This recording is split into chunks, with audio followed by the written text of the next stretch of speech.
Bonsoir. En sport et en football, ça va très vite. Au lendemain de la qualification, l'euphorie étant présente, les joueurs ont été reçus par le Premier ministre. Eh bien aujourd'hui, déjà, on commence à se projeter sur le tirage au sort qui aura lieu le 6 décembre prochain. Et puis sur est-ce que Vahid Halilović va continuer ou pas? La réponse est en principe oui, mais avec quelle ambition? Et on parlera du championnat de Ligue 1 parce qu'il reprend ses droits ce week-end avec un match avancé USMA d'Alger, Chabab Riadi de Belouizdad, ainsi que pour les autres disciplines, notamment le handball. Rappelons que l'Algérie organisera le championnat d'Afrique des Nations, ça sera au mois de janvier prochain. Pour débattre ce soir, Djamel Rachdi de l'APS, bonsoir. Djamel, Abdou Serwani de Planète Sport, bonsoir Abdou, et Amirouche Benjedou, bonsoir également de compétition. Messieurs, bonsoir, le débat est lancé, l'euphorie est bel et bien présente. Elle n'est pas retombée parce qu'on l'a vu à travers hier soir, pas plus tard qu'hier soir, à travers le territoire national. Les supporters ont encore fait la fête. Les joueurs ont été reçus par le Premier ministre Abdelmalek Sellel hier et ils ont été félicités par le Président de la République. Alors aujourd'hui, ça va très vite en football. Déjà, on est sur le 6 décembre et dans quel chapeau figurera l'Algérie? Tout d'abord, moi je voudrais, avant d'entamer le débat, présenter mes condoléances aux supporters aux familles des supporters décédés. Malheureusement, il y a eu quelques Malheureusement, il y a eu des cas, c'est-à-dire ce qui prouve que dans toutes les circonstances, on meurt pour l'Algérie. Voilà, ça c'est un petit message que je voulais passer à travers cette antenne. Moi je pense que, bon, on baigne toujours dans l'euphorie après cette qualification encore historique, je dirais. Mais c'est vrai qu'il faudrait se projeter déjà dès maintenant sur la prochaine participation de l'équipe nationale. Je crois qu'il y a 7 mois, disons pour les responsables de s'organiser et de mettre un petit peu tous les moyens à la disposition de cette équipe nationale. Maintenant, le débat, comme vous venez de le citer, de dire est-ce que Halilović sera là ou pas, ça restera un autre débat, je pense. On y reviendra bien évidemment. Durant l'émission, est-ce que Vahid Halilović va rester ou pas? Il y a eu la déclaration du président de la Fédération algérienne de football, c'est Compétition d'ailleurs, votre quotidien qui avait donné l'information en s'interrogeant sur l'avenir de l'entraîneur national. L'euphorie est bel et bien présente. Alors l'Algérie, dans quel chapeau? On annonce le chapeau 3 pour l'équipe nationale. On ne le sait pas encore parce qu'il y aura deux critères, le critère sportif et le critère géographique. Normalement, si on fait une petite spéculation, on est normalement dans le chapeau 3, mais tout reste possible parce que, comme la loi FIFA le dit, il ne peut pas y avoir deux équipes du même continent dans le même chapeau. Donc, si le Nigeria, le Cameroun et l'Algérie sont dans le chapeau 3 avec la France, donc il y aura des équipes du chapeau 3 qui vont être placées dans le chapeau 4. On le saura le 3 décembre parce que c'est le 3 qui vont annoncer les chapeaux à Salvador de Bahia. Maintenant, je pense que le plus important, c'est de préparer cette équipe et il y a aussi le match amical. On aura une seule date FIFA avant mois de mars. Au mois de mars. On parle de l'Iran qui aurait demandé officiellement à affronter l'Algérie en mars. Mais le coach national, s'il reste bien sûr, il veut attendre le tirage. Vous vous interrogez encore s'il reste ou pas? Oui, on s'interroge parce que c'était dans l'heure, ça fait déjà un moment. Il y a eu beaucoup de tensions entre le président de la FAF et Halilović concernant d'abord Belfodil. Après, il y a eu cette histoire de Taider et Mboulhi et ces déclarations à l'encontre de la FIFA. Je pense qu'il y a, je ne sais pas si le mot est trop fort, mais il y a une guerre froide entre les deux hommes. Vous dites qu'il y a une guerre froide. Abdou Serwani, pourtant, le président de la Fédération algérienne de football s'est exprimé clairement. Il l'a dit pas plus tard qu'hier, lors de la réception chez le Premier ministre. Vahid Halilović va continuer sa mission à la tête des Verts. Ah ben, c'est officiel, puisque le président de la Fédération, c'est lui le premier homme de la maison. Et il a confirmé que M. Vahid Halilović reste.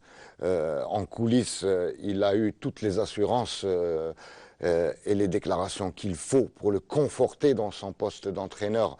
Vous allez aller à la Coupe du Monde, vous serez à la tête de l'équipe nationale à la Coupe du Monde.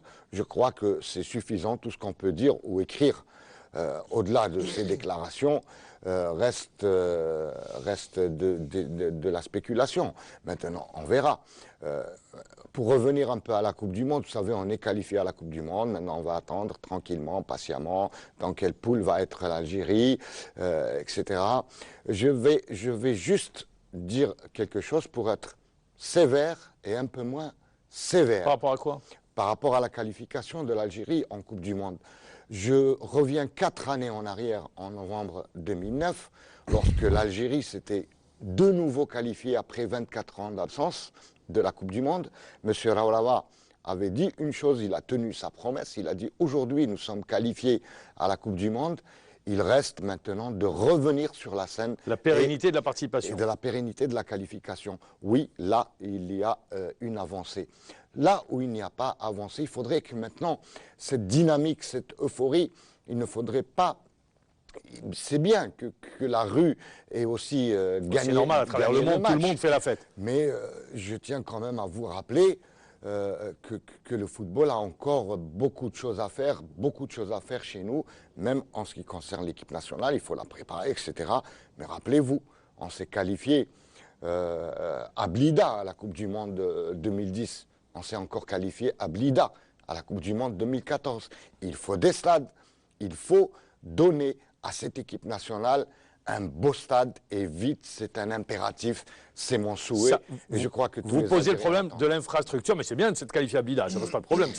Mais en 2009, ce n'était pas à Blida, c'était à Omdurman. On n'avait pas le choix. On s'était qualifié. On n'avait pas le choix, on n'avait pas d'autre stade de toutes les manières. Jamal Rajdi, est-ce qu'il est bon de spéculer sur l'avenir de l'entraîneur national? Est-ce que ce n'est pas également une invention de journaliste? Non, moi, il n'y a pas d'invention de journaliste. Je pose la question. Il y a des faits. Je ne suis pas très convaincu par la conviction de mon ami Abdou Zawani. Si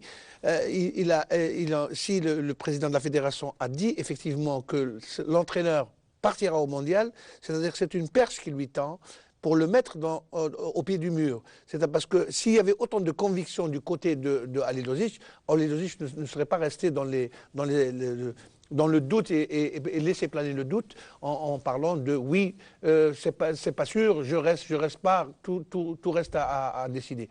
Parce que effectivement, les rapports sont distendus, l'ambiance au sein du groupe, en dépit de la qualification et l'objectif qui lui a été assigné, c'est-à-dire qualifier l'Algérie à la Coupe du Monde, il y a encore des problèmes au niveau de cette équipe nationale. Je ne parle pas simplement... Sur les images qu'on a vues, sur les déclarations des uns et des autres, vous dites que c'est des déclarations faites après l'euphorie de la victoire ? Non, après l'euphorie, tout le monde a baigné dans l'euphorie. Il n'y a pas un Algérien qui n'a pas baigné dans l'euphorie.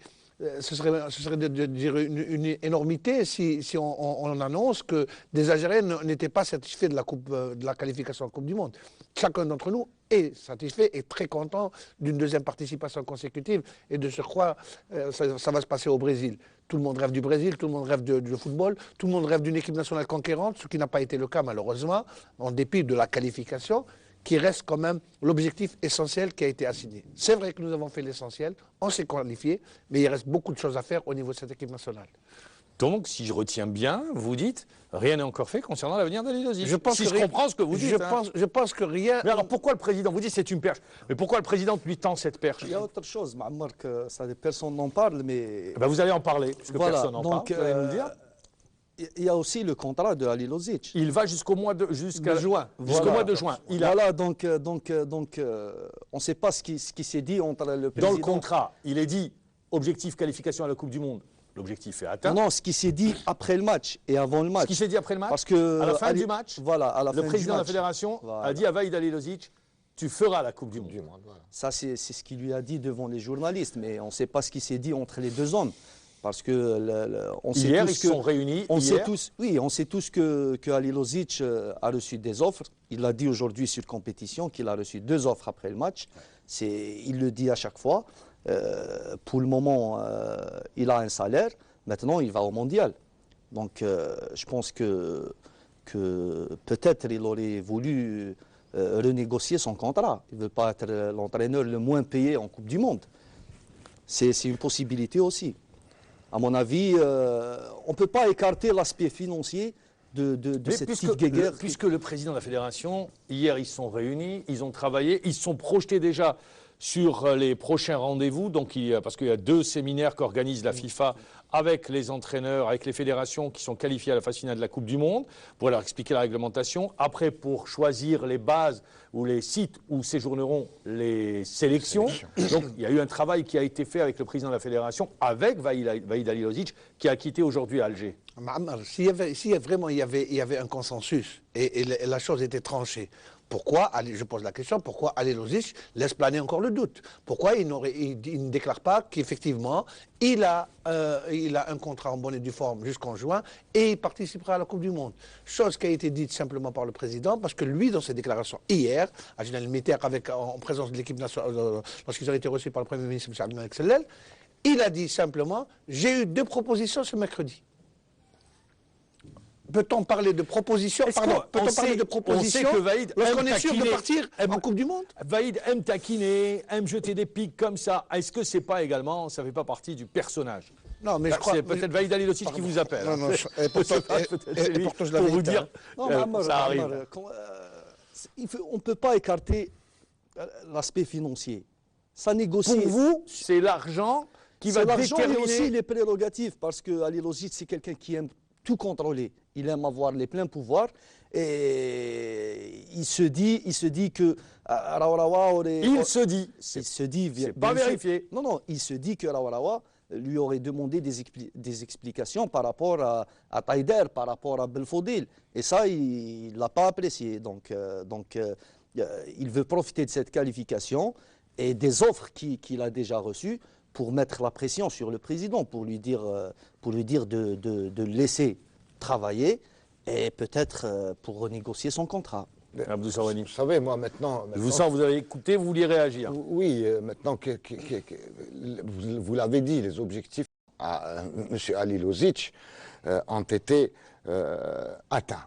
Maintenant, cet entraîneur, il a des offres. Quand vous dites les deux, vous parlez de la Coupe d'Afrique des Nations. La Coupe d'Afrique des Nations, où il devait figurer... Pour que le téléspectateur puisse comprendre. Où il devait figurer dans au minimum au dernier carré. Si on lui fait des offres, ça veut dire qu'il est bon. Maintenant, l'argent, c'est ce qui fait...